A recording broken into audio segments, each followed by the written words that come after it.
पुस्तकस्य तु या विद्या परहस्तगतं धनम् कार्यकाले समुत्पन्ने न सा विद्या न तद्धनम्। फिर से पुस्तकस्य तु या विद्या परहस्तगतं धनम् कार्यकाले समुत्पन्ने न सा विद्या न तद्धनम्। मतलब कह रहे हैं पुस्तकी ज्ञान और दूसरों के पास रहा अपना धन, जब अपने को आवश्यकता होती है, कार्य आवश्यकता जब होती है, उस समय में काम का नहीं है। पुस्तकी ज्ञान है या अपना धन किसी के पास अपन ने ब्याज से दिया है, लेकिन अपने को जब चाहिए, अगर वो धन उस समय में अवेलेबल नहीं है, जितना अकार्यकारी वो धन है उतना ही अकार्यकारी यहाँ पर पुस्तकी ज्ञान कहा गया है। मतलब इतनी बात अपन इस दोहे से क्या समझ सकते हैं? एक बात तो ये सीख सकते हैं कि कंठ की विद्या अंठ के दाम, समय पड़ने पर आवे काम। मतलब जितना जेब में है, अपने पास में, वही अपना है। अपने से अलग जो कुछ है वो अपना नहीं है। समझ में आ रहा है क्या? अब और एक बात, हम जितनी जिनवानी पढ़ रहे हैं, सुन रहे हैं, इससे क्या हो रहा है? क्षयोक्षम बढ़ रहा है। लेकिन ये क्षयोक्षम ज्ञान हमारी ट्रेजर नहीं है, समझना थोड़ी सी। क्यों? क्योंकि हम उसका अभ्यास ही नहीं कर रहे हैं, उसका प्रैक्टिकल में इम्प्लीमेंटेशन ही नहीं कर रहे हैं। तो ये पुस्तकी ज्ञान हो गया, और पुस्तकी ज्ञान काम का नहीं है। कह रहे समय आने पर ना ये यूजलेस है। जैसे हमको जिनवानी में समझाया, भाई शरीर भिन्न है, आत्मा भिन्न है। आत्मा में ब्लड कैंसर नहीं है, हार्ट अटैक नहीं है, डायबिटीज नहीं है, अमुक नहीं, तमुक नहीं, सब बोल दिया। और जैसे ही ये व्याधियां हो गई शरीर में, तो क्या करता है जी? सबसे पहले भागता है कि नहीं डॉक्टर के पास, सबसे पहले उपाय करता है कि नहीं। कल मुझे एक फोन आया, तो फोन पर सामने वाले व्यक्ति ने मुझे क्या करना, भाई तुम अपने रिश्तेदार का अमुक टेस्ट करके ले लो, ये टेस्ट करके ले लो, वो टेस्ट करके ले लो, डॉक्टर के पास दिखाओ, ये करो, वो करो। मैं कहा ये क्या कर रहे हैं? मतलब हर किसी चीज में अपने आप को स्वस्थ रखने के नाम पर हम कितने पराधीन होते जा रहे हैं, इसका भान जीव को नहीं है। और वो आपस में सलाह भी इसी बात की दे रहा है। और उसने एक उदाहरण दिया, भाई हमारे यहाँ पर 10 साल की एक लड़की का राम नाम सत्य हो गया। तो उदाहरण देकर और भयाक्रांत करते हैं। हमको यहाँ पर यह समझाया जा रहा है, तू जीव है, तेरा कभी नाश होता ही नहीं है। ये द्रव्य प्राण नहीं, अन्य द्रव्य प्राण सही मिलेगा तो सही। इतनी देखो, जब तक संसार में, तो द्रव्य प्राण तो मिलेगा नहीं। तो हमको क्यों भय होना कि द्रव्य प्राण से मेरा जीवन है? हम क्यों नहीं विश्वास कर सकते कि मैं आत्मा हूं और आत्मा से जीता हूं? तो ये कब होगा?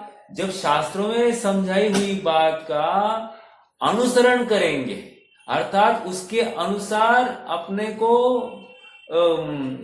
उसी दिशा में अपने आप को वेदेंगे, तो ही काम होगा। समझ में आ रहा है? हाँ जी। अपना ज्ञान ज्ञेय विभाग अधिकार, अर्थात सम्यक दर्शन अधिकार का ये तीसरा अंतराधिकार है, ज्ञान ज्ञेय विभाग अधिकार। इसमें हमको अब हमारी चर्चा चल रही है। शुभ भाव, अशुभ भाव, ये अकार्यकारी, ये यहाँ पर बता रहे हैं। हाँ हितेश भाई, आपने कुछ पूछना था आपको, बोलिए। जैसे कुछ डिसीज हुआ, हाँ, तो डॉक्टर के जैसे कुछ डिसीज हुआ तो डॉक्टर के पास गए, लेकिन पर्पस ये भी हो सकता है ना, डायग्नोस कर, अच्छे हो गए तो हाँ अच्छे हो तो कुछ स्वाध्याय कर सकते हैं या फिर आगे धर्मी कर सकते हैं। इसके लिए तो जा सकते हैं या हाँ, ठीक है। सक्सेस रेट कितना है भैया, मेरा एक प्रश्न है। मैं यहाँ वहाँ नहीं देखना, अपने को किसी के पास नहीं और आप जवाब भी नहीं देना, मैं आपसे ही पूछता हूँ कि ऐसा सक्सेस रेट कितना है कि हम गए हैं और हमने वहां से आने के बाद में ये भावना भाई है कि मैं शरीर नहीं, मैं आत्मा हूँ। मैं ठीक होने पर, अतः शरीर की व्याधि ठीक होने पर मैंने ऐसी उद्दंड भावना भाई है कि मैं आत्म भावना की तरफ झुका हूं। समझ में आया? तो ऐसा हुआ नहीं है ना, हुआ नहीं है। और हम अक्सर देख रहे हैं कि हम यद्यपि अगर वहां से बाहर आकर हम थोड़ा धर्म मार्ग में लगे तो धर्म मार्ग का नाम किसको देते हैं हम? एक तो शुभ भाव देव दर्शन, एक तो दयादान व्रत, ओके, एक तो खान पान का विवेक, एक तो स्वाध्याय, यहां तक हमारा काम हो जाता है। या फिर और अन्य किसी को इस मार्ग में जोड़ने का हम प्रयास करते हैं। भाई तुम भी सुना करो, बहुत अच्छा है, बहुत अच्छा है, बहुत अच्छा है, यही करना, यही करना, यही करना। लेकिन जो इसमें प्रयोजनभूत विषय वस्तु थी उसका अभ्यास हुआ कि नहीं हुआ? मैं आपके प्रश्न के ऊपर आऊंगा, लेकिन पहले मेरा तर्क का आप शांति से विचार करना कि हमने ऐसा उद्यम किया कि नहीं किया। तो मेरा दावा है 99.9 टाइम्स ये पॉसिबल ही नहीं है। एक, हाँ, अब देखो, मान लो हम डॉक्टर के पास जाके आए, हम ठीक भी हुए, अब हम क्या करेंगे मालूम है आपको? हम थोड़ा बहुत स्वाध्याय कर लेंगे, मैं विरोध नहीं करता हूं, लेकिन हम सेम साइड बाय साइड अब ये व्याधि दोबारा नहीं हो इसके लिए हम ज्यादा सतर्क रहेंगे। हम आत्म भावना के लिए ज्यादा जागरूक नहीं होंगे जितना ये व्याधि हमको नहीं हो इसके लिए हमारी जागृति विशेष होगी। आप थोड़ा सा एनालाइज कर लेना, ये ऐसा ही होता हुआ दिखाई देता है। आपका कथन या भावना गलत नहीं है, लेकिन वो होता हुआ दिखाई नहीं देता है। राइट।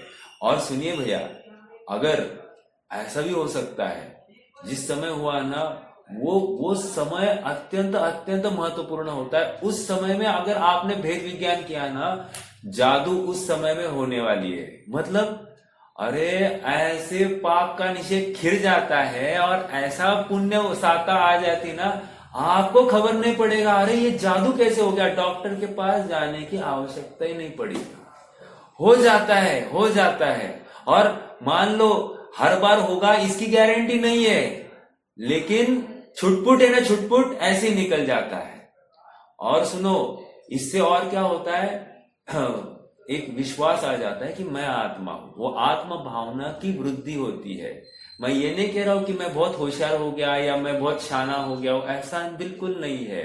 लेकिन मुझे एक मेरा पर्सनल फीलिंग ये है कि अपन डॉक्टर के पास जाकर 2-2 घंटा रुक सकते हैं, बराबर।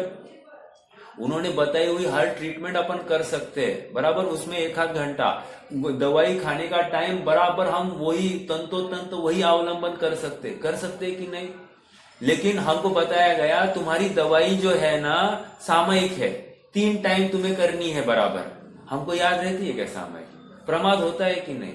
दवाई कैसे एकदम बराबर याद रख कर लेते वैसे हम सामयिक करते हैं क्या? नहीं करते हैं ना। आत्म भावना नहीं है वो जागृत। अर्थात ये क्यों हुआ? क्योंकि आत्मा को सुख स्वभावी माना ही नहीं। आज बहुत अच्छी बात सुनी, आप सबके साथ में साझा करता हूं, बहुत आनंद आएगा। देखो, जिसको पता है कि मैं प्रेसिडेंट बनने वाला हूं, क्या वो IIT, CA, डॉक्टर आदि आदि की परीक्षाएं देगा क्या? जिसको पता है और निश्चित है निर्वाचित होने वाला है वो, तो वो करेगा क्या ये सब बातें? बोले ये क्या करना है फालतू काम, मैं तो डायरेक्टली सर्वोच्च पद पर बैठने वाला हूं, बराबर। वो धंधा पानी करेगा क्या? नहीं करेगा। उसको डायरेक्टली वहां पर जाकर बैठना है। अब जिसे ये पता है कि मैं इस पद का ही प्रत्याशी हूं या ये ही मेरा पद है, तो अब कैसे हो सकता? आप इन शॉर्ट मैं आपको ये बताऊं क्या, प्रेसिडेंट बनना थोड़ा सा मुश्किल लग रहा है ना? मैं राजघराने में जन्मा हूं, अर्थात राजा का ही पुत्र हूं, इकलौता पुत्र हूं, अब तो मैं ही राजा बनने वाला हूं, ये नक्की है कि नहीं? Raja is as good as president ना। तो उसको बाकी सब करने का मतलब है क्या? कोई प्रयोजन है क्या? नहीं है। समझ में आया? उसी प्रकार जिसे ये स्वीकार हो जाता है क्या कि मैं सिद्ध समान शुद्धात्मा हूं, मैं शुद्ध बुद्ध अनंत गुणों का पिंड, ऐसा भगवान आत्मा हूं, जिसे ये अपनी भगवती सामर्थ्य की स्वीकृति हो जाती है, वो फिर छुटर फुटर कार्य में प्रवृत्ति नहीं करेगा। समझ में आ रहा है? या फिर करता हुआ दिखाई दे तो भी उसका प्रयोजन या उद्देश्य उस आत्म भावना या आत्म साधना का ही होगा। समझ में आ रहा है क्या? ये होगा ही होगा, इसके बिना संभव नहीं है। बराबर? ये तो उदाहरण दिया, मतलब वो उदाहरण के माध्यम से आप देखो। फिर मैं अभी जिसे स्वीकार हो गया है कि मैं सिद्ध समान मेरा पद है, मैं खाने पीने वाला नहीं हूं, तो अब इसको खाने पीने में अपराध दिखाई देगा, सच्ची खाना वाला। हाँ, खाना पीना तो खाना ही पड़ेगा, शरीर है तब तक तो भोजन होगा ही होगा, लेकिन वहां पर उसको खेद वर्तेगा। समझ में आ रहा है?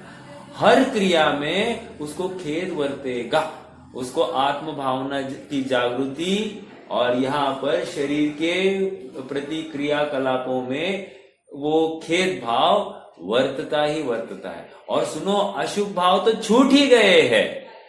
अशुभ भाव को अब वो उसका ध्यान ही नहीं आता है, उसके ज्ञान में नहीं आते अशुभ भाव। बस शुभ भाव में भी वो तब तक जब तक स्वभाव की प्राप्ति नहीं होती है तब तक। समझ में आ रहा है क्या? ऐसा होता है। देखो और एक बात, प्रश्न है भैया? और कुछ?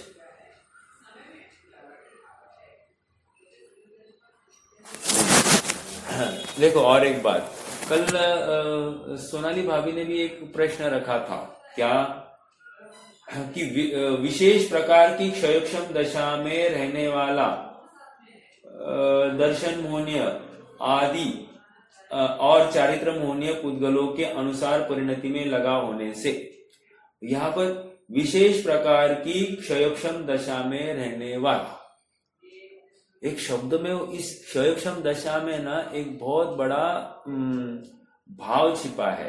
कल अपन उसके ऊपर ज्यादा फोकस नहीं कर सके। कल मैंने बहुत स्थूल रूप से कहा कि क्षयक्षम दशा मतलब ऐसा सहज पुरुषार्थ होता है, और पुरुषार्थ क्षयक्षम के बिना नहीं होता है। ठीक है, लेकिन एक विशेष बिंदु देना है आपको यहाँ पर आज। क्षयक्षम दशा मतलब, अरे मेरा प्रश्न ये है, दर्शन मोहनीय का क्षयक्षम कब होता है? प्रश्न है दर्शन मोहनीय का क्षयक्षम कब होता है?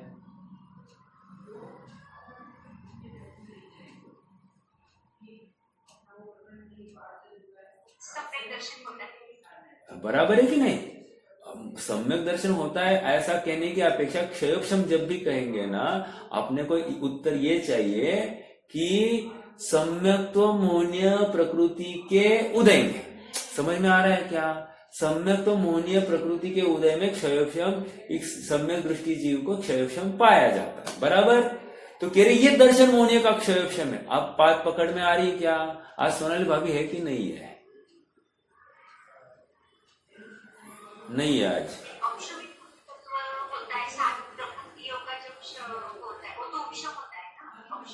हाँ, तो मैं क्षयक्षम की बात कर रहा हूँ। सम्यक तो प्रकृति का उदय कह रहा हूं मैं। उदय सम्यक तो प्रकृति के उदय में क्षयक्षम पाया जाता है।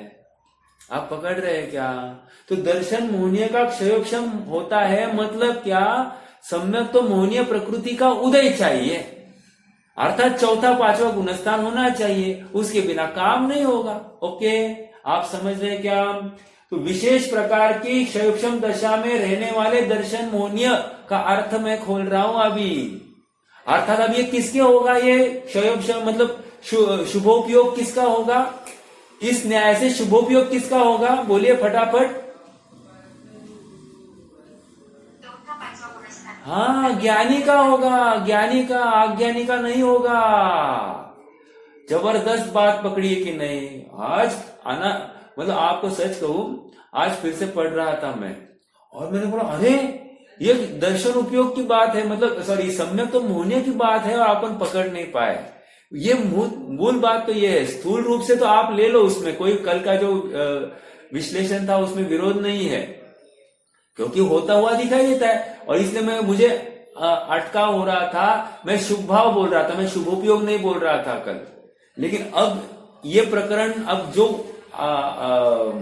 अपन ने अभी एनालिसिस किया है, दर्शन उपयोग कहकर इट इज नथिंग बट सम्यक तो मोहनीय प्रकृति का उदय, और सम्यक तो मोहनीय प्रकृति के उदय में क्षयोक्षम पाया जाता है जीव को। तो वो विशिष्ट प्रकार का दर्शन मोहनीय प्रकृति का उदय है, क्षयोक्षम है, जहां पर जीव शुभ भाव करता हुआ पाया जा रहा है। ओके, अब आगे चारित्र मोहनीय का क्या होगा फिर? अभी इसी तर्ज पर चारित्र मोहनीय का क्षयोक्षम मतलब क्या, कौन बताएगा?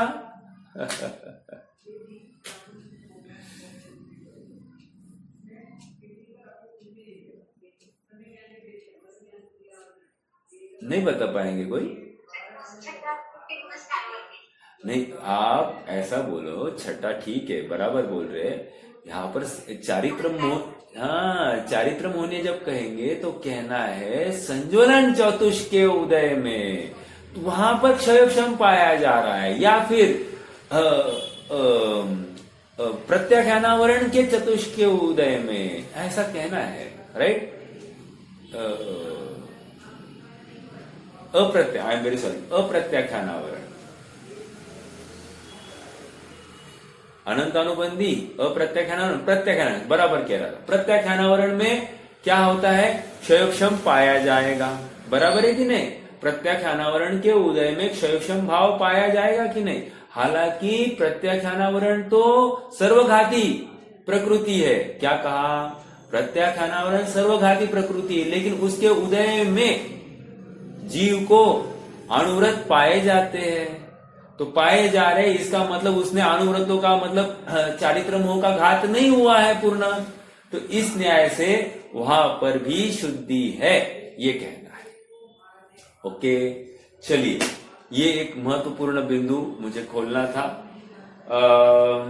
अपन थोड़ा सा स्वामी जी के अंश को भी पढ़ेंगे और फिर अगली गाथा की तरफ बढ़ेंगे, ठीक है?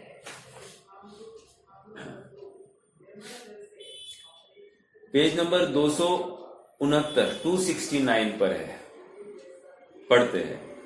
जब जीव स्वयं के स्वभाव में स्थिर नहीं हो पाता, डायरेक्टली तर्क क्या दे रहे? वैसे जयसेन स्वामी का अपन ने पढ़ा नहीं ना कल, वो भी एक बार पढ़ लेते। 268 पर पहले आ जाइए, जयसेन स्वामी को पढ़ते हैं, फिर ये ले लेंगे। वो बहुत मार्मिक है, मुझे और अच्छे से खोलने का भाव है। देखो, आचार्य, वैसे तो आचार्य जैसे इन गाथाओं का अर्थ अमृतचंद्र की तत्व प्रदीपिका टीका के समान ही करते हैं, तथापि वे अंत में दुष्श्रुति 1, दुष्चित्त 2 और दुष्ट गोष्ठी का स्वरूप इस प्रकार स्पष्ट करते। उनकी अभिप्राय में दुष्श्रुति, दुष्चित्त और दुष्ट गोष्ठी क्या है, ये अपने को समझना है। देखो, अब स्टार्टिंग कैसे करेंगे? आत्मा का स्वरूप पहले लिखेंगे।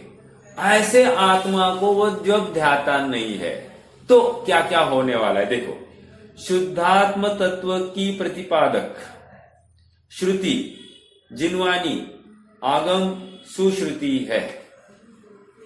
क्या कह रहे? पहले क्या कह रहे? एक जो शुद्धात्मा तत्व जो दिखाती है, ये शब्द कहाँ आया? जो शुद्धात्मा को दिखाती है, किसी को याद है? जो शुद्धात्मा को दिखाती है, नहीं याद किसी को? पश्यन्ति प्रत्यगात्मन अनेकांतमयी मूर्ति नित्यमेव प्रकाशिता। किसी को याद है ये कहाँ की बात है?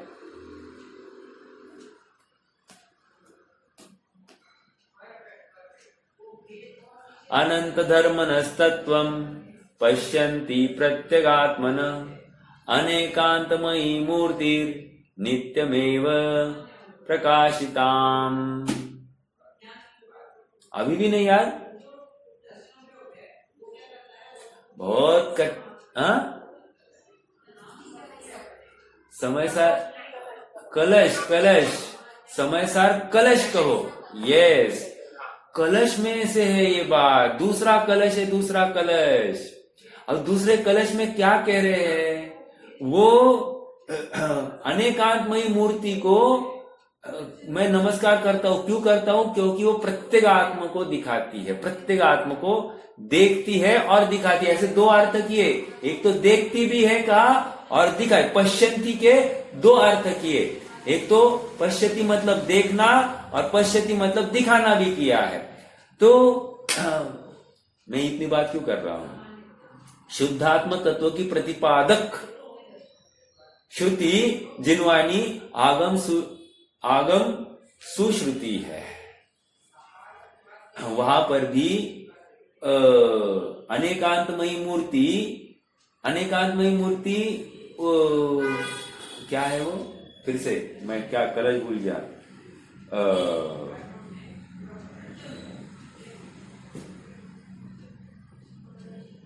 नमः समय साराय स्वानुभूत्या चकासते चित स्वभावाय भावाय सर्वभावांतरक्षिते अनंत धर्मनस्तत्वं पश्यन्ति प्रत्यगात्मन। अनंत धर्मनस्तत्वं पश्यन्ति प्रत्यगात्मन अनेकांतमयी मूर्ति। तो कह रहे ये कौन है? एक तो सम्यक दृष्टि को कहा अनेकांतमयी मूर्ति, क्योंकि वो उसने वो शुद्धात्मा को देख लिया। एक केवल ज्ञानी को कहा, ओके, ये दो। और तीसरा उन्होंने जिन्वानी को कहा है। पश्यति मतलब दिखाती है ऐसा कहा है। आप देख लेना जयचंद जी साबड़क ने क्या क्या खुलासा किया है। तो वो जिन्वानी को भी अनेकांतमयी मूर्ति कहा है। क्यों? क्योंकि वो दिखाती है ऐसे आत्मा को, पृथक आत्मा को दिखाती, पृथक आत्मा को। तो वैसे ही यहां पर भी आगम सुश्रुति है।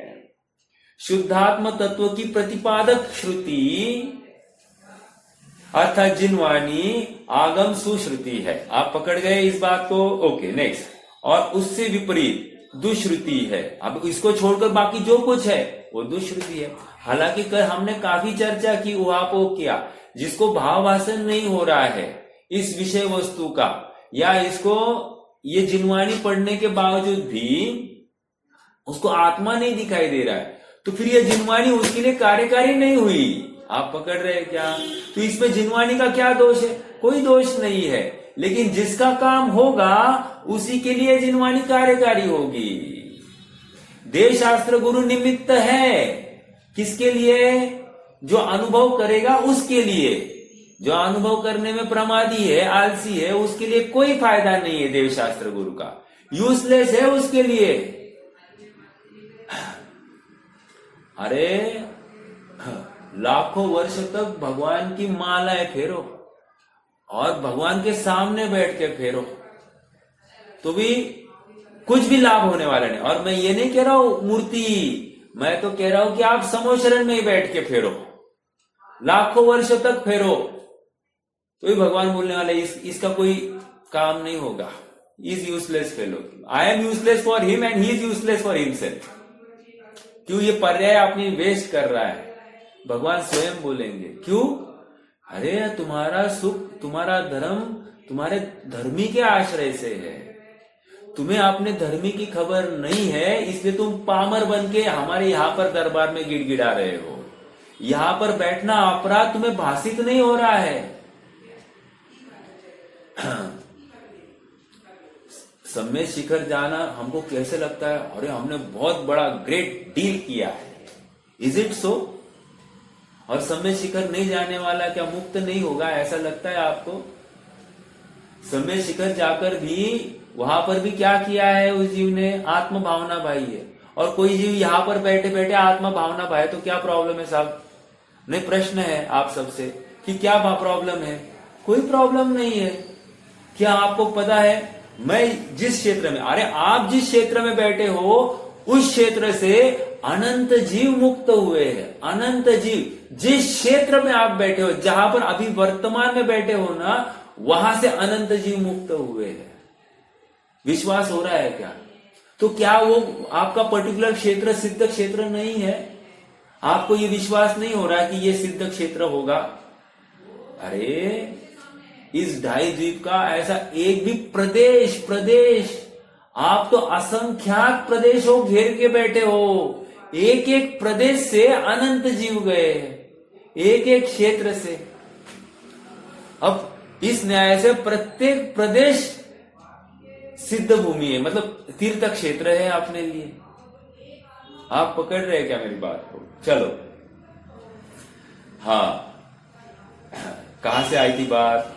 इससे विपरीत दुश्रुति है अथवा मिथ्या शास्त्र रूप श्रुति दुश्रुति। या स्थूल रूप से इतना समझना कि जिनवर कथित जो वचन वे सुश्रुति लिए जाएंगे और जो जिनवर कथित वचन नहीं है वे दुश्रुति में लिए जाएंगे। इतनी सरल बात है, अभी यहां पर ज्यादा कॉम्प्लेक्स नहीं करेंगे अपन। ओके, नेक्स्ट, चिंता रहित होकर, ये दुश्रुति की चर्चा हो गई। अब किसकी चर्चा करनी है इनको? अब दुष्चित्त की चर्चा करनी है। देखो, चिंता रहित होकर आत्मा में लीन मन सुचित्त है। क्या कहा? चिंता रहित होकर। अभी चिंता काय की है साहब? चिंता काय की हो सकती है? अरे शरीर की चिंता है, स्त्री पुत्र आदि की चिंता है, रुपया पैसे की चिंता है, किसी को पेशेंट की चिंता है, किसी को अपने घर की चिंता है, किसी को अपने प्रॉपर्टी की चिंता है, किसी को क्या है, किसी को पैसा गया है उसको वो वापस नहीं आ रहा उसकी चिंता है। तो चिंता के स्तर बहुत है। किसी को भोजन पान की चिंता है, किसी को शरीर में व्याधि है उसकी चिंता है, किसी को कम सुनाई दे रहा है इसको चिंता है, किसी को बस कुछ नहीं हो रहा है मन के हिसाब से या अनईजी हो रहा है बैठे बैठे, इसको लेकर वो चिंतित है, किसी को गैस हो गया उसको लेकर वो चिंतित है। अरे चिंता के स्तर देखो तो सही आप। और सुनिए, हर किसी को अपने अपने लेवल पर चिंता है। अभी मैं यूजुअली स्वाध्याय के लिए बैठता हूं ना, तो मैं बरामदा में ही बैठता हूं बाहर। तो सामने से ना एक लड़का, छोटा लड़का नर्सरी या प्ले ग्रुप में जा रहा होगा, ये जिद करने लग गया उसने अपनी माता के साथ में। और वो जिद का हद इतना, उसका पारा आपे से बाहर हो गया था। अभी इतना छोटा सा 3 साल का लड़का होगा, उसका आपे से बाहर वो लड़के की इतनी कषाय तीव्र, इस स्तर की तीव्र कषाय देखकर मतलब मैं आश्चर्यचकित हुआ। क्यों? और ये क्यों हो रहा है? ये इसीलिए हो रहा है कि तत्व ज्ञान से रहित है। माता पिता या उसके घर में जितने भी जीव होंगे ना, 100% कहता हूं तत्व ज्ञान से रहित होंगे। उसके बिना ये तकलीफ नहीं होगी। समझ में आ रहा है क्या? हाँ, देखो कल एक ऐसा ही YouTube पर वीडियो सुन रहा था। हाँ, और उसने अभिषेक कर नाम का एक व्यक्ति है, अच्छा यूट्यूबर है, मतलब अमीरों की हिस्ट्री इसको बहुत पता है। ऑल ओवर द वर्ल्ड जितने भी अमीर है ना, उनकी हिस्ट्री, शेयर मार्केट की हिस्ट्री, ये सब बहुत अच्छे से पढ़ाई हुई है। तो वो कह रहा था कि आप कितना भी पैसा कमाओ, लेकिन अगर आपके पास अध्यात्म नहीं है या धर्म नहीं है तो आपको वो पैसा कुछ भी काम का नहीं है। क्यों? उसने 2 बातें कही। एक तो उसका इस्तेमाल कैसे करना आपको समझ में नहीं आएगा, एक, या फिर जिस दिन वो पैसा चला जाएगा ना, आप और कुछ नहीं करोगे, आप प्राणघात ही करोगे। क्यों? क्योंकि उसके आश्रित ही आपने आपका जीवन माना था। और ऐसे बहुत सारे केसेस है। उसने एक एग्जाम्पल दिया है, रशिया में पहले के जमाने में, मतलब पुतिन प्रेसिडेंट होने से पहले क्या होता था कि जिसको प्रेसिडेंट होना है वो वहां के मतलब जो कोई बिजनेसमैन होते थे ना, वे डिसाइड करते थे। और उसको करना कुछ नहीं है, जो प्रेसिडेंट होगा उसको इस बिजनेसमैन के इशारे पे नाचना है। तो जैसे ही पुतिन प्रेसिडेंट हो गए तो उसने सबको बोल दिया पहले होता था ये सब कि प्रेसिडेंट तुम्हारे इशारे पे नाचता था, अब प्रेसिडेंट तुम्हारे इशारे पर नहीं नाचेगा, अब हम जो कहेंगे वैसे तुमको सुनना पड़ेगा। और वहां के अनेक बिजनेसमैन को, मल्टी मिलियनर्स को ये बात हजम नहीं हुई। अंततोगत्वा कई लोगों ने सुइसाइड कर दिया। क्यों? बस एक बात हजम नहीं हुई, ये प्रेसिडेंट के अधीन हम नहीं रह सकते, प्रेसिडेंट हमारे अधीन रहना चाहिए। बस इतनी सी ईगो को लेकर ऐसा उन्होंने मतलब कदम उठाया है। क्यों कह रहा हूं मैं ये सब बातें? अध्यात्म के अभाव में जीवन कैसे बह रहा है इसकी खबर हमको नहीं है। आपको खबर नहीं है, या आपको हम जो अभी इस वर्तमान में ये तत्व ज्ञान प्राप्त कर रहे हैं ना, इसका आपको क्या लाभ हो रहा है? भले ही अनुभव नहीं हो रहा है या आप प्रयास नहीं कर रहे, सब बातें कुछ भी हो सकता है। मैं ये नहीं कह रहा हूं कि आप प्रयास नहीं कर रहे, लेकिन यदा कदाचित कोई प्रयास नहीं कर रहा है स्वभाव की प्राप्ति का, बस स्वाध्याय में आता है, सुनता है, शांत होता है मन और निकलता है। ये प्रोसेस से प्रवृत्ति करने वाला कोई जीव होगा तो कह रहे इसको भी इतना लाभ हो रहा है इस स्वाध्याय का। क्यों? क्योंकि वो हिम्मत नहीं हारनी है, वो यहां पर ही वो बात सीखता है। वो मैं आत्मा हूं, मेरा तो कभी नाश होता नहीं है, एक मुख्य एक अंडरटेकिंग लाइन वो यहां पर सीख रहा है। इसलिए मेरा कभी नाश होता नहीं है, तो आत्मघात की भावना ऐसे जीव को छू ही नहीं सकती।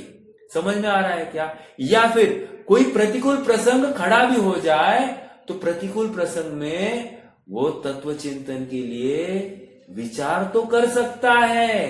अगर वो स्वाध्याय नहीं करे तो कितना आकुल होगा, लेकिन स्वाध्याय करने वाला प्रतिकूल प्रसंग में भी निश्चिंत रहता है, धीर गंभीर होता है। या किसी ने अपने साथ बुरा व्यवहार किया तो बुरे व्यवहार में भी वो गलती अपनी देख रहा है, अपने पूर्व कर्म के उदय जनित है, मुझे पर पदार्थ कोई सुख दुख देने के लिए समर्थ ही नहीं है।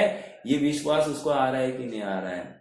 एटलीस्ट कोसता होगा सामने वाले को, विरोध नहीं है, कोसेगा, क्योंकि भूमिका ही ऐसी है। लेकिन कंक्लूजन के लिए एक क्षण के लिए इतना तो विचार आएगा ही आएगा, आना ही चाहिए, आता ही है। समझ में आ रहा है क्या?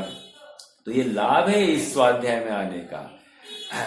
ये स्वाध्याय में आने से कुछ लाभ हुआ नहीं, हो ही नहीं सकता ऐसा।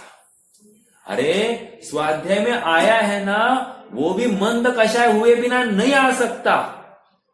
तो विशिष्ट प्रकार का क्षयोक्षम है ना, तो इसको कहो विशिष्ट प्रकार का क्षयोक्षम, कोई प्रॉब्लम नहीं है। हालांकि क्षयोक्षम नहीं है, शुभ भाव है, बट ये शुभ भाव हुए बिना ये आ ही नहीं सकता। पापों से विरक्त हुए बिना यहां पर आकर ही बैठ ही नहीं सकता। आज और एक बात बहुत अच्छी सुनी, आप सबके साथ साझा करता हूं। कोई सीए बनना चाहता है, या आईएएस की एग्जाम दे रहा है, या यूपीएससी की एग्जाम्स दे रहा है, तो इनको क्या है, 14-14, 16-16 घंटे पढ़ाई करनी है। अब उसको मोबाइल देखने के लिए उसके पास समय है क्या? चैटिंग करने के लिए कोई लड़की आए और उसको कहे कि मेरे साथ गप्पे लगाओ, तो वो बात करेगा क्या? तो बोला अरे मेरा काम पड़ा है, मैं तेरे पास देखूं, मेरा काम कब होगा? उसको काम की पड़ी है, उसके अपने पढ़ाई की पड़ी है, उसको लड़की भी आए तो भी कुछ नहीं है, उसको अच्छे से अच्छा पंच पकवान सामने खड़ा हो जाए, वो उसमें प्रवृत्ति करेगा? अरे वो बोलेगा ये कहा देखूं, मेरे अपना अभ्यास है, ये खाऊंगा तो मैं और प्रमाद आएगा। नहीं, कम से कम खाता है वो, ज्यादा से ज्यादा मतलब जागृति प्रॉपर रहे, इसलिए प्रमाद नहीं सकता है, इसलिए भोजन कम करते हैं। सब ये हथकंडे होते हैं। ये क्यों कर रहा है? इसीलिए कर रहा है ना कि उसको कोई ना कोई टारगेट है। देखो, जब एक लौकिक टारगेट भी सिद्ध करना है तो ये जीव पापों से विरक्त हो गया है, 5 पाप से विरक्त हो गया स्थूल रूप से। 5 पाप से विरक्त कैसे हो गया? वो किसी को मारने काटने की बातें करेगा? नहीं करेगा। वो किसी का झूठ बोलने का उसको विषय विकल्प होगा क्या? विकथाएं करेगा? नहीं करेगा। विकथा में उसके पास समय नहीं है। चोरी करेगा वो? अरे उसके पास समय ही नहीं चोरी करने के लिए, तो चोरी भी नहीं करेगा। कुशील करेगा, किसी लड़की के पास निहारता बैठेगा, देखता बैठेगा, घूरता बैठेगा, नहीं करेगा। और परिग्रह की उसको कोई फिक्र है कि भाई मैं इतना कमाऊं अभी, अरे मुझे एग्जाम की पड़ी है पैसे कमाने की, उसको कहाँ पड़ी है, उसको एग्जाम दिखाई दे रही है सामने। समझ में आ रहा है क्या? बहुत स्थूल रूप से समझा है, लेकिन देखो जब एक परीक्षार्थी भी होता है तो 5 पापों से स्थूल रूप से 5 पापों का त्यागी है। तो जो मोक्षार्थी है, जो सुखार्थी है, क्या आपको लगता नहीं वो 5 पाप सहज छूट जाएंगे उसके? ऐसा नहीं है उसको मुझे ये छोड़ना, ये छोड़ना, ये छोड़ना, ये छोड़ना, ऐसा नहीं है। उसको तो आत्मा की इतनी धुन लगी है, स्वयं पाप छूट रहे, छोड़ने पड़ते नहीं है। ओके। और कदाचित शुभ भाव में होगा तो सहज ही विवेक या विनय उसका जागृत होगा। समझ में आ रहा है क्या? ऐसा नहीं कि 100% आत्मा में ही जा रहा है, लेकिन जब शुभ भाव होंगे तो अत्यंत अत्यंत विवेक पूर्वक और अत्यंत अत्यंत खेद वर्तता ही होगा। जैसे श्रीमद की मैंने आपको एक लाइन सुनाई है, वो हमेशा कहते थे कि एक ककड़ी छीलने में मुझे इतना खेद होता था कि मानो मेरी ही खाल उतारी जा रही है। अब देखो कितना परिणाम भिगा हुआ होना चाहिए कि हमको एक ककड़ी ली और ककड़ी को हमने छील लिया, हमको कुछ लगता है क्या? हमने कोई एप्पल लिया, एप्पल को छील दिया, हमको कुछ लगता है क्या?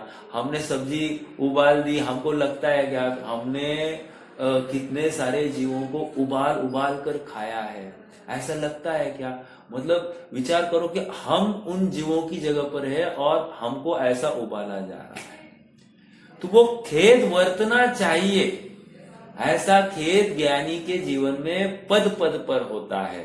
इसलिए ज्ञानी हर प्रकार से संभवतया वो ऐसी हिंसाओं से भी विरक्त होता है, अर्थात कम से कम में अपना निपटारा करना चाहता है। कम से कम में निपटारा, वो चाहता ही नहीं मैं इतनी हिंसा करूं। वो कैलकुलेट करता है, अरे भाई इसमें इतनी हिंसा है, इसमें इतनी हिंसा है, तो चलो भाई कम से कम हिंसा वाला ले लेंगे। वो 100% उसी को ऑप्ट करेगा। हमको लगता है साहब ऐसा कैसा पेट साफ नहीं होगा, ये नहीं होगा, ये सब अज्ञानियों की खबरें हैं। जिसको शरीर संबंधी विकल्प खड़े रहते हैं उसी के लिए ये प्रॉब्लम है। ज्ञानी को ये प्रॉब्लम है ही नहीं, वो पूर्ण आश्वस्त है कि शरीर का कार्य शरीर में होने वाला है और आत्मा का कार्य आत्मा में होने वाला है। मैं इस शरीर का कुछ करूं ऐसा हो ही नहीं सकता। ओहो, मतलब आनंद आना चाहिए। ये विश्वास देखो, एटलीस्ट ये कल्पना के स्तर पर ये तो नक्की करें ना हम।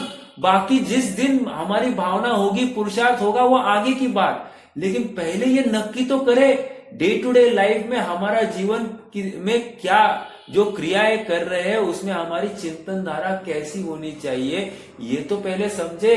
विकल्प के स्तर पर ज्ञानी का सहज होता है, लेकिन चलो हमारा नहीं हो रहा है तो हम विकल्प तो करना सीखें कि भाई ज्ञानी क्या विचार करता होगा, तो मुझे भी ऐसा ही विचार करना चाहिए। समझ में आ रहा है क्या?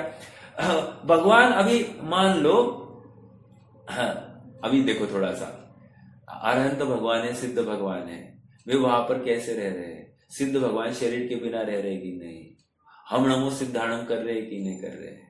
करते हुए भी हम नमो सिद्धाणम तो कर रहे हैं, लेकिन अशरीर होने की भावना नहीं भा रहे। भा रहे क्या? भाव नहीं भा रहे। इसका मतलब शरीर हमारे लिए सर्वोपरि है कि नहीं है? मान लो हमको 2 में सिलेक्ट करना है, सिद्ध और शरीर, किसको सिलेक्ट करेंगे? दिल पर हाथ रख के बोलो, हम शरीर के लिए अप्लाई करेंगे कि नहीं? हाँ भाई, अभी तो शरीर के लिए, बाद में थोड़े दिन बाद हमको करना है, लेकिन थोड़े दिन बाद अभी शरीर का करना है, कहते कि नहीं? जबकि यह अवसर आया था कि नहीं अशरीरी अपने आत्म तत्व की भावना भाने का, नहीं भाया, नहीं जीवन ने स्वर्णिम अवसर गवा बैठा है। होता है कि नहीं? ये हमको अभ्यास करना पड़ेगा ऐसा निरंतर। क्यों? सिद्ध भगवान हमारे लिए प्रतिछंद के स्थान पर है। प्रतिछंद के स्थान पर है मतलब क्या?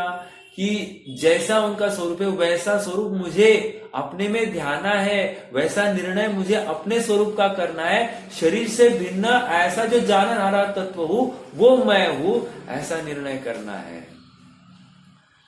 देखो कहां से आई बात, ये चिंता रहित होकर आत्मा में लीन मन सुचित्त है। अभी मन हो तभी आत्मा में लीनता होगी क्या? मतलब आत्मा संबंधी विकल्प करना ही जरूरी है, ये शुभ भाव कह रहे हैं ये। अभी मन के आश्रित होकर हम बाकी सब चिंतन कर सकते, लेकिन आत्मा का चिंतन नहीं कर पा रहे हैं। और कदाचित आत्मा का चिंतन भी करते हैं तो रूखा चिका मरे मन से करते हैं, उसमें वो उल्लास नहीं आ रहा है। देखो आत्मा का चिंतन करते हैं तो ऐसा उल्लास आना चाहिए। ऐसा उल्लास आ रहा है क्या? नहीं आ रहा है। तो नहीं आ रहा है। जैसे हमको आज 1 लाख रुपया की फायदा हो गया, विचार करो, हाँ, तो उल्लास आता है कि नहीं? और मान लो हमको उसकी सख्त जरूरत थी। जिसको जरूरत नहीं है ना उसको 1 लाख क्या 2 लाख भी मिल जाए तो फर्क नहीं पड़ता है।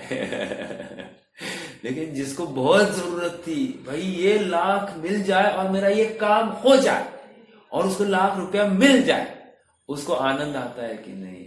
उसका आनंद का पारावार रहता है कि नहीं? तो कह रहे हैं ये मन में भी आत्मा संबंधी विकल्प भी किया, चिंतन भी किया। वो चिंतन में जो आनंद आ रहा है ना, वो आनंद एक विशिष्ट जाति का है। वो प्रशस्त राग है, प्रशस्त राग, लेकिन राग है लेकिन प्रशस्त है, अप्रशस्त नहीं है। इससे कदाचित जीव यदि और पुरुषार्थ करे, तत्व चिंतन करे, अपने को इस राग से भी पृथक देखने का अभ्यास करे, तो काम होगा ही होगा। देखो मोक्ष मार्ग प्रकाशक में रहस्यपूर्ण चिट्ठी में पंडित साहब ने एक जगह पर उद्धरण दिया है, तच्चा नेसन काले, तत्व अन्वेषण का काल और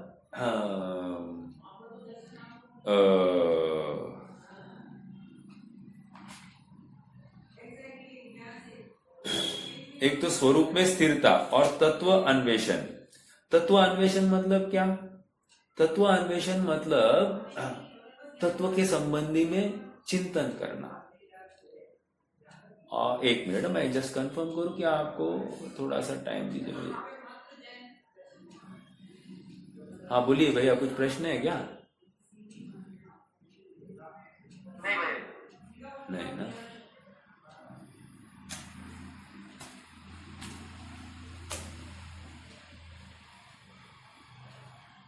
एक मिनट।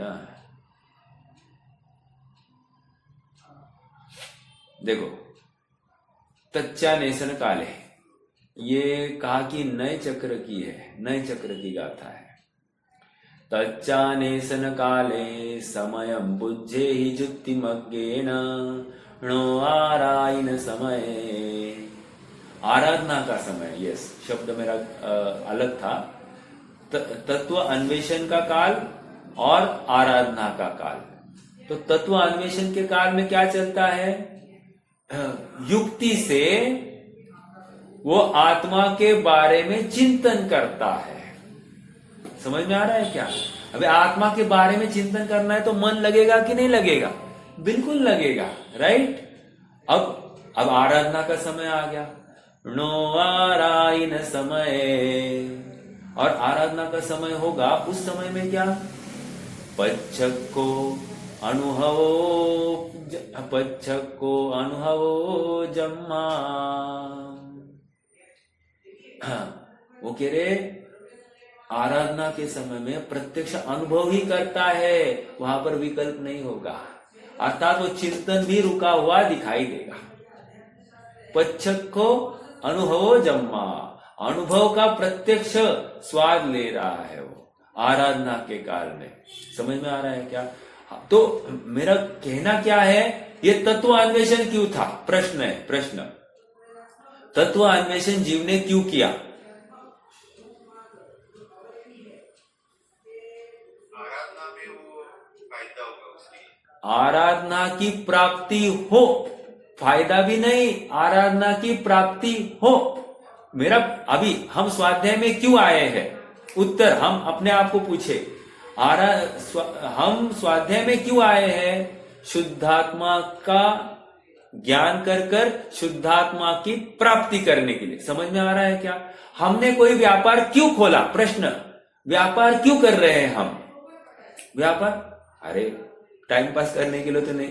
हमने कोई धर्मदाय संस्था तो चालू करनी नहीं है हमको, दान करने के लिए ऐसा कोई कहता है क्या? नहीं कहता है। व्यापार जो कोई कर रहा है धनार्जन करने के लिए, बराबर। तो यहां पर भी व्यापार हो रहा है, ज्ञान व्यापार हो रहा है।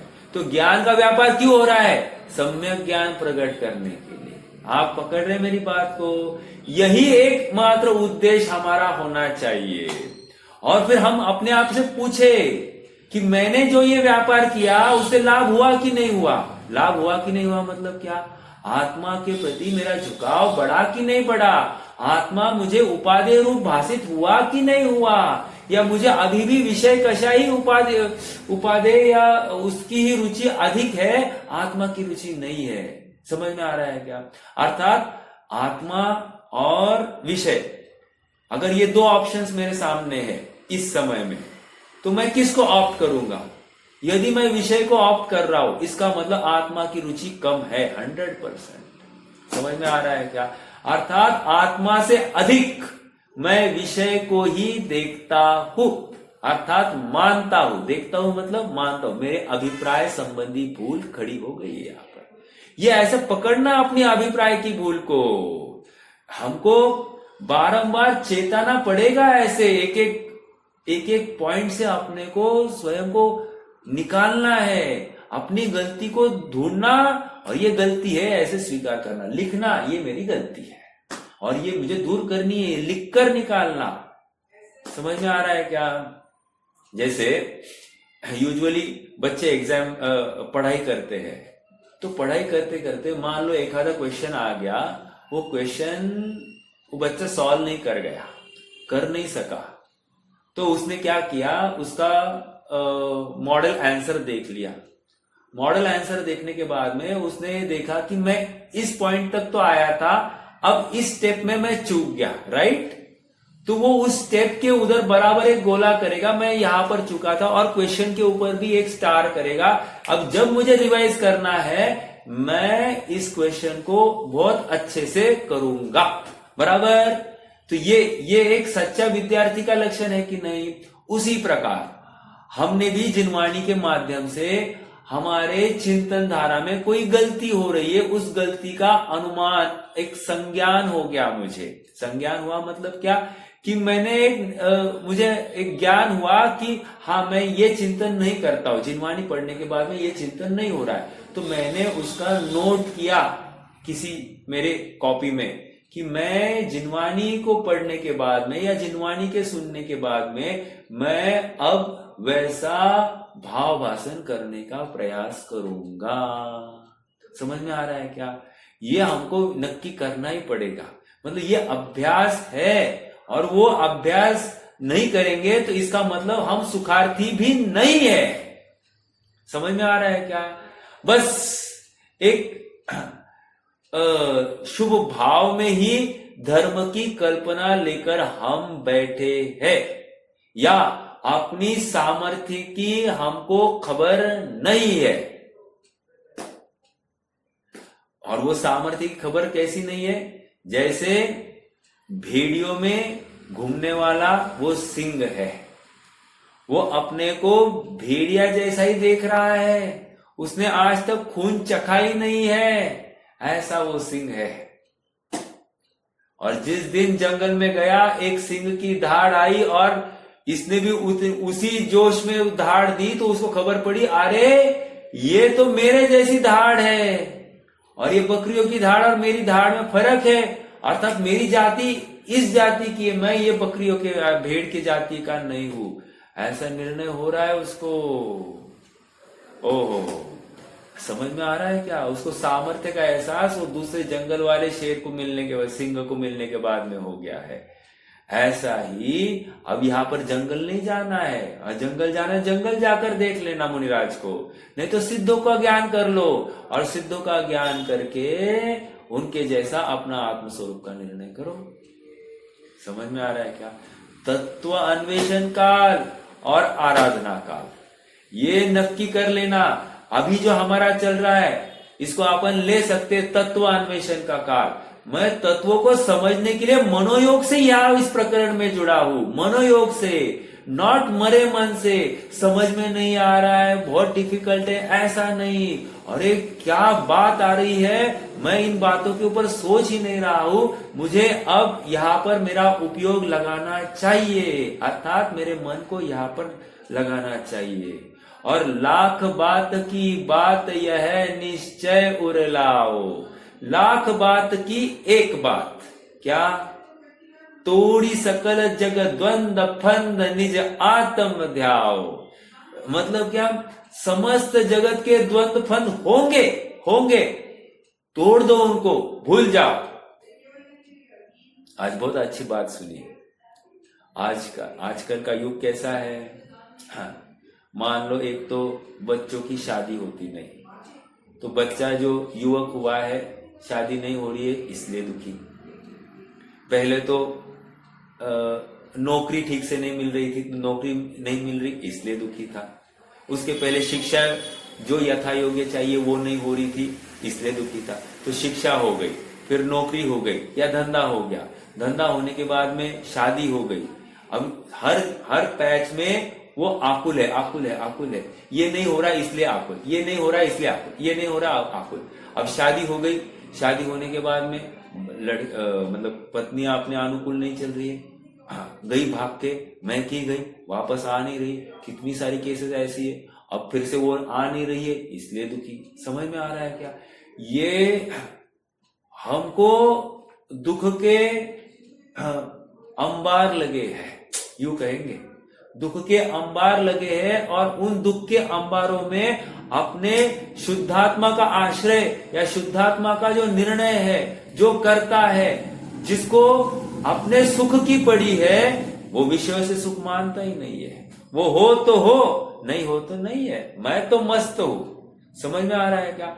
ऐसी मैं मस्त अपनी मस्ती में, जिसको ऐसी अपनी मस्ती में रहना आता है, जिनवानी के साथ केली करना आता है, सुश्रुति में जो रुकता है, उसको बाहर की बातें प्रभावित करती नहीं है। हाँ, अभी अक्सर ऐसा होता है ना कि कुछ लोग प्रतिकूलता आते ही व्यसनों का सेवन करते हैं और अपना गम भुलाना चाहते हैं। ऐसा नहीं, जो सुखार्थी होता है बराबर जिनवानी का अवलंबन लेकर उस मार्ग में आगे बढ़ता है।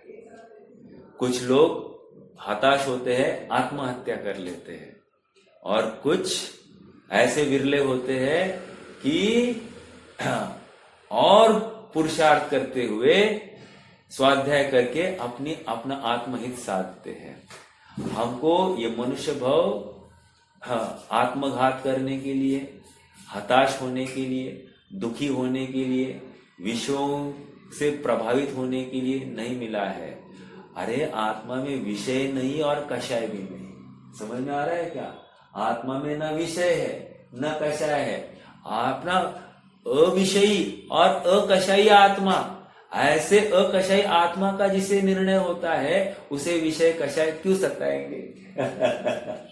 नहीं सताएंगे। अर्थात उसने अपने को सिद्ध समान स्वीकार किया है, उसने अपने को सुख स्वाभाविक स्वीकार किया है, उसको अपने सामर्थ्य का विश्वास हुआ है, पर पदार्थ मुझे प्रभावित करने में समर्थ नहीं, ये उसको एकदम दुर्दम्य विश्वास है।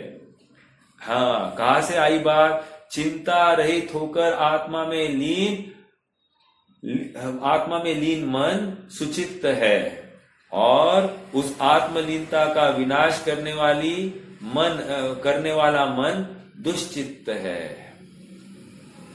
मन ही जोड़ता है और मन ही बाहर निकालता है। देखो, ये मन अपने को मिला है, इसका उपयोग कैसे करना, बहुत संभल कर ये कार्य करना, ये बंदर है, बंदर इतना चंचल है, एक गे से दूसरे गे में कूदता है, दूसरे गे से तीसरे गे से। जैसा बंदर होता है ना, बंदर क्या करता है, एक टहनी से दूसरी, दूसरी से तीसरी, तीसरी से चौथी, निरंतर कूदते रहता है, शांत चित्त नहीं रहता है। उसी प्रकार अपना मन भी अब क्या है, ये जाना, ये जानने के बाद में ये सुनना, ये सुनकर जानना, फिर ये देखकर जानना, फिर सूंघ कर जानना, फिर चखकर जानना, फिर स्पर्श करके जानना। इसी 20 प्रकार के विषयों में ऐसा रमा है, उसके लिए क्या बताए, और उसमें से हटाकर इसके उपयोग को आत्मा तरफ झुकाना है। और विषय इतने लुभावने हैं, आप थोड़ा सा एक खाली मोबाइल आप YouTube पर आ जाइए, वो शॉर्ट्स इतने सारे हैं और उनके इतने कैची कैप्शंस होते हैं कि ऐसा लगता है कि ये इतना एक मिनट का है, देख लूं, 1 मिनट का है, देख लूं, 1 मिनट का है। एक मिनट का करते करते कितना समय चला जाता है, हमको खबर ही नहीं पड़ती है। अरे एक आधा वीडियो देख लेते तो उसमें कितना समय चला जाता है, वो खबर ही नहीं पड़ती। हाँ, उसमें से निष्कर्ष कुछ निकाला, भाई वो दुखी है और दुख तत्व ज्ञान के अभाव में हुआ है। ऐसा दुखी मैं नहीं होऊंगा, मैं भी सच्चा तत्व चिंतन करूंगा, मैं आत्मा हूं, आत्मा सुख स्वभावी है, इस बल पर ही मैं आगे बढ़ूंगा जीवन में, मैं कभी भी अन्य से प्रभावित नहीं होऊंगा। ये विश्वास जिसे स्वीकार हो रहा है तो ठीक है, अर्थात वो जिन वचनों को उन प्रसंगों के साथ जोड़कर वो कह रहा है, देखो वो क्यों दुखी हुआ है, उसका एनालिसिस कर रहा है। उसके साथ अध्यात्म नहीं है, उसके साथ उसको कोई समझाने वाला नहीं है, उसको समझने की रुचि भी नहीं है। वो शरीर की व्याधि में ही अपनी व्याधि, अपना दुख मान रहा है। उस व्याधि का अभाव हो तो वो सुखी, उस संयोग का वियोग हो तो दुखी। समझ में आ रहा है क्या? तो वो सभी पर के आश्रित अपना सुख मान बैठा है और मैं यहाँ पर सुख स्वभावी आत्मा हूं, ऐसा निर्णय करने वाला मैं क्यों पर से दुखी होऊंगा। आगे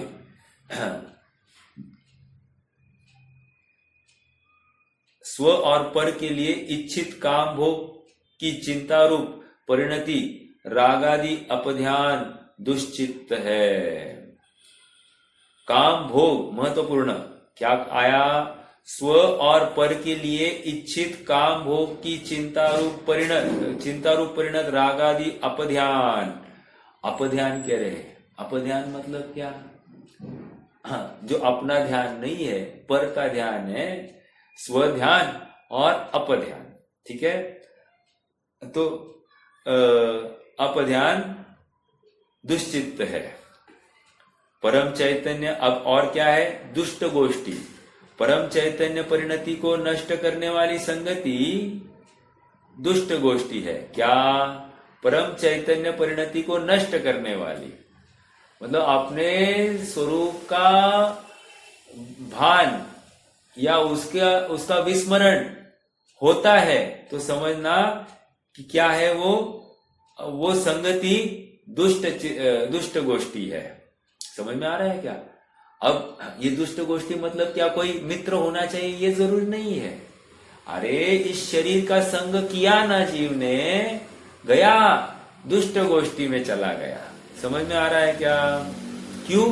क्योंकि ये नियम से विषयों में लगाने वाला है, ये बराबर बाहर में उलझाने वाला है, ये अंदर नहीं लाएगा। ठीक है, हाँ, दुष्ट गोष्ठी है। अथवा परम चैतन्य परिणति के विरोधी कुशील पुरुष आदि की गोष्ठी अर्थात संगति दुष्ट गोष्ठी है। हाँ, मतलब विकथाएं ये दुष्ट गोष्ठी है। हाँ जी, अब आ जाइए, समय तो हो गया है, क्या करें, रुक जाएंगे अपन, देखते हैं स्वामी जी का अंश का कुछ विचार होगा तो देखेंगे कल, और कल 159 नंबर की गाथा का अभ्यास करेंगे। चलिए आज के लिए रुकते। ओम नमः।